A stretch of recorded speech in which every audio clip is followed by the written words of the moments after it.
Olá, mais uma aula aqui do canal Videoaula de Biologia. Eu sou seu professor Davi Barbosa.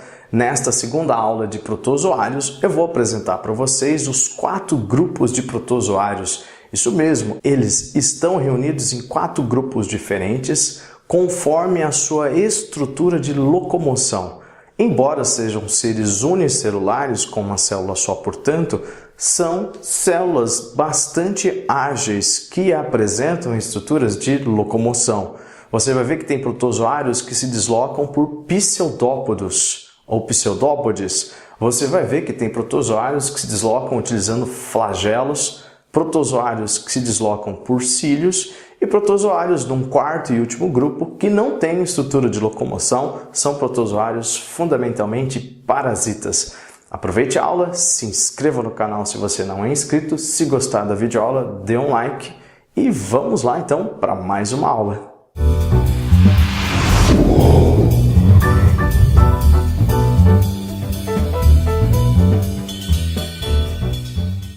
Muito bem, então, meus queridos, nesta aula de protozoários a gente estuda os grupos. Vamos a eles. Então nós temos aí o grupo Sarcodina ou Rhizópoda. Esse é o grupo dos protozoários que se locomovem por pseudópodes. Está aí, ó, pseudópodes. Você vai ver a estrutura de locomoção desses protozoários. Um exemplo são as amebas. As amebas são sarcodíneos ou rhizópodos, ou rhizópodes.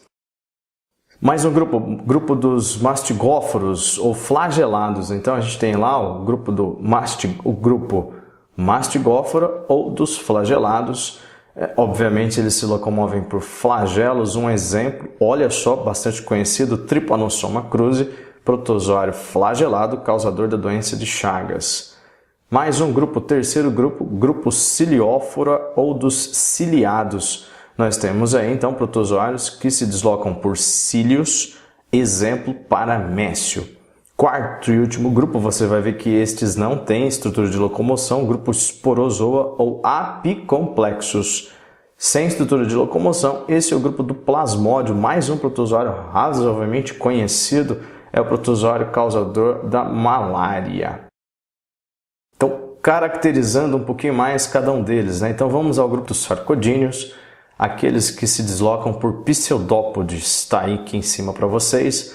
Olha só, aqui eu tenho desenho para você, esquemático de livro, de 2 células. A gente tem aqui 2 amebas, aqui uma ameba um pouquinho menor, aqui a célula um pouquinho maior, e aqui estas expansões da célula é o que a gente chama de pseudópode. Então, pseudópode são expansões do citoplasma ou expansões da membrana plasmática. Veja que no que a célula se expande, ela acaba se deslocando na direção do pseudópode. Então, a gente tem aí a entamoeba histolítica, é um protozoário, uma ameba que causa amebíase ou disenteria amebiana, é um tipo de diarreia bastante severa. Nós temos aí os pseudópodes, está vendo? Expansões do citoplasma, expansões da célula que a gente chama de pseudópodes. Fagocitose, aqui aproveitando para dar alguns detalhes, tá ok? Olha só, a fagocitose nada mais é do que o englobamento de partículas alimentares. Geralmente são partículas mesmo, partículas sólidas de razoável tamanho. Então nós temos aqui a ameba e aqui em cima a gente tem bactérias. Olha só, a ameba protozoário ela é muito maior do que uma célula bacteriana. Então uma célula bacteriana, turma, acaba servindo de alimento para a ameba. A ameba se desloca até o local das bactérias por pseudópodes. Então, veja só, tá aqui a gente tem um pseudópode em formação, tá ok? Lá, olha só, aqui a gente tem então 2 pseudópodes envolvendo uma célula bacteriana, vai ocorrer fagocitose. Então, você está vendo? Pseudópodes envolvendo a célula bacteriana. Aqui pronto, já temos, olha só, a bactéria está aqui dentro da ameba. A bactéria foi internalizada, ok? Ela vai servir de lanche a bactéria para a ameba. Então nós temos aqui este vacúolo alimentar que reserva alimento, na verdade é um fagossomo. Então nós temos aqui um fagossomo armazenando o lanche da ameba, que é uma bactéria. Está aí fagocitose realizada por ameba. Ok? Então está aí só destacando fagocitose para vocês. Mastigófora, mais um grupo, destacando um pouquinho, dando alguns detalhes dos flagelados. A gente tem aí, lógico, locomoção por flagelos. Este que está aparecendo para vocês é o Trypanosoma cruzi, você vê a célula comprida, tá vendo? E aqui o seu flagelo, ele tem um flagelo só que ele utiliza para o deslocamento. Nós temos aí outro protozoário, outro flagelado, que é a Leishmania brasiliensis. Então também a gente tem um flagelo só. Enquanto que o Trypanosoma cruzi, viu, turma, causa a doença de Chagas, a Leishmania brasiliensis causa leishmaniose ou úlcera de Bauru. O próximo, olha só, outro flagelado, Trichomonas vaginalis. A gente vê aqui flagelos, tá vendo? Agora tem mais de um flagelo, ok? O Trichomonas vaginalis causa uma doença sexualmente transmissível, que é a tricomoníase. Então tá aí mais um protozoário flagelado. Olha só aqui, outro protozoário, parece uma caretinha, não é isso? É que na verdade você está vendo aqui um e o segundo núcleo. Isso, a gente está falando de células complexas, viu? Então a gente vê aqui 2 núcleos. E você conta aqui, ó, são 8 flagelos, tem 3 aqui, tem 4, desculpa, desse lado, mais 4 deste outro lado, são 8 flagelos. Esta daí é a Giardia lamblia, tá? É um dos nomes da Giardia, viu? Às vezes aparece Giardia intestinalis, então tá aí a Giardia lamblia. Ela causa um tipo de disenteria que a gente chama de giardíase, é um tipo de dor de barriga, desconforto gastrointestinal. Ciliados, então vamos lá, os que se deslocam por cílios, tá vendo? Os cílios são bem menores do que os flagelos e muito mais numerosos. A gente vê centenas aqui de cílios ao redor desse protozoário, que é o paramécio, tá ok? Esse paramécio é de água doce, ele tem estruturas dentro da célula, tá? Eu tô mostrando aqui para vocês, ó, com o ponteiro, tá vendo? Essa bolinha aqui. Aqui a gente tem um vacúolo pulsátil, tudo isso é um vacúolo pulsátil, aqui é outro vacúolo pulsátil, eu vou te mostrar já depois. Os cílios aparecendo, evidentemente.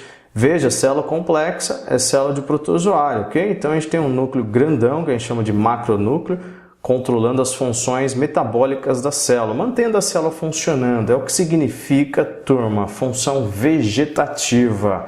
Então, função vegetativa se refere ao metabolismo normal da célula, ok? Se tem um macronúcleo, tem um micronúcleo. Tá aqui o micronúcleo. Ele é bem menorzinho, ele é bem menor, evidentemente.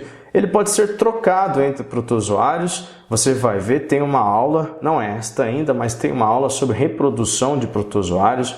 Eu vou te mostrar que o micronúcleo pode ser trocado entre eles, caracterizando então o que a gente chama aqui de função reprodutiva, ok?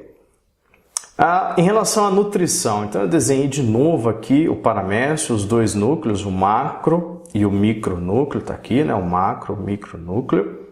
Agora aqui, ó, tô te mostrando o vacúolo pulsátil e aqui uma partícula alimentar. Essa partícula alimentar está entrando na célula. Veja que essa estrutura que apareceu aqui, que eu desenhei para vocês, é uma espécie de boca, tá ok? Que a gente chama de citóstoma, citocélula. Estoma significa boca. Então é uma grande abertura, um grande poro por onde entra partículas alimentares, tá? Então é o poro celular, tá vendo? Ó? Essa partícula alimentar entra então, atinge um canal, esse canal a gente chama de citofaringe, ou seja, a garganta da célula, né? Citocélofaringe, garganta. Olha, veja só como é complexo uma célula de protozoário, né? Então a gente tem um canal alimentar, tá vendo a partícula? A partícula está entrando, está se deslocando, ela vai ficar armazenada aqui num vacúolo digestivo, onde evidentemente vai ocorrer digestão intracelular, como apareceu aqui para vocês. O que sobra, olha só, o que sobra é eliminado por uma abertura, por um poro, que seria equivalente ao ânus da célula, mas a gente chama de ânus da célula, a gente chama de citopígio. O citopígio, então, é um poro de plasmocitose. Nossa, quanto nome aí para vocês, né? Então, detalhando aí, viu? Se você tiver alguma dúvida, perdeu alguma coisa, deixe nos comentários ou volta o vídeo, né? Não tem problema, volta o vídeo aí que você tem esse recurso. Eu vou, evidentemente, explicar aí mais uma chance para você entender. Mas plasmocitose, turma, significa defecação celular. É o nome dado para o processo de eliminação de resíduos, tá ok? Então tá saindo lá, tá vendo? Tá saindo aqui resíduos alimentares, o que não foi digerido. Muito bem, então a gente tem uma célula complexa, né? Bem complexa, 2 núcleos e estruturas relacionadas à nutrição da célula.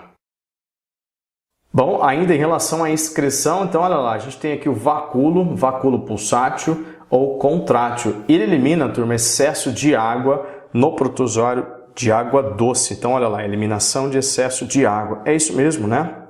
O protozoário que vive na água doce, ele tem o seu meio interno bastante concentrado. Você sabia disso? As células em geral são bem concentradas, tá ok? Então a água entra na célula por osmose. Se a água entrar demais, a célula literalmente estoura, porque eles não têm parede celular, que nem algas, que nem plantas, por exemplo. Então essas estruturas são importantes para eliminar o excesso de água que entra por osmose. Veja só que o vacúolo já está esvaziando-se, né? Está eliminando a água, está fazendo excreção de água. Como eu te disse, ocorrem protozoários de água doce. Esporozoários, para a gente fechar, olha, te apresentar alguns esporozoários. A gente tem aí um esporozoário, não tem estrutura de locomoção, tá vendo? Não emitem pseudópodes, não tem flagelos nem cílios. Esse é o Plasmodium vivax, causador da malária. Aqui a gente tem o Toxoplasma gondii, tá vendo? A célula é encurvada, né? Tá vendo? Ó? Ela tem ápices, pontas, né? Você tá vendo? Bem característica a célula. O Toxoplasma gondii é causador da toxoplasmose, uma doença que afeta cães, gatos e pode ser transmitida para a gente através do contato desses animais, evidentemente desde que o cãozinho ou gatinho não tenha cuidados veterinários, né? Quem tem cães e gatos cuida do bichinho, tem cuidados veterinários, é mais difícil de ter toxoplasmose. Bom, aqui só para te mostrar, turma, são detalhes também, né? Então essa aula tem um pouquinho de detalhes. O complexo apical, olha só o que são, ou o que é, né? Complexo, na verdade, é uma reunião de algumas coisas, ou de coisas, né? Então são organelas de infecção celular. Te falei ali agora há pouco do plasmódio que causa malária e do toxoplasma que causa toxoplasmose. Então eles têm um jeito de invadirem as células e eles utilizam esse complexo apical. Por isso que eles são chamados de apicomplexos, como apareceu aí para vocês, tá ok? Então, a gente tem aqui, inclusive, formas diferentes para a mesma célula.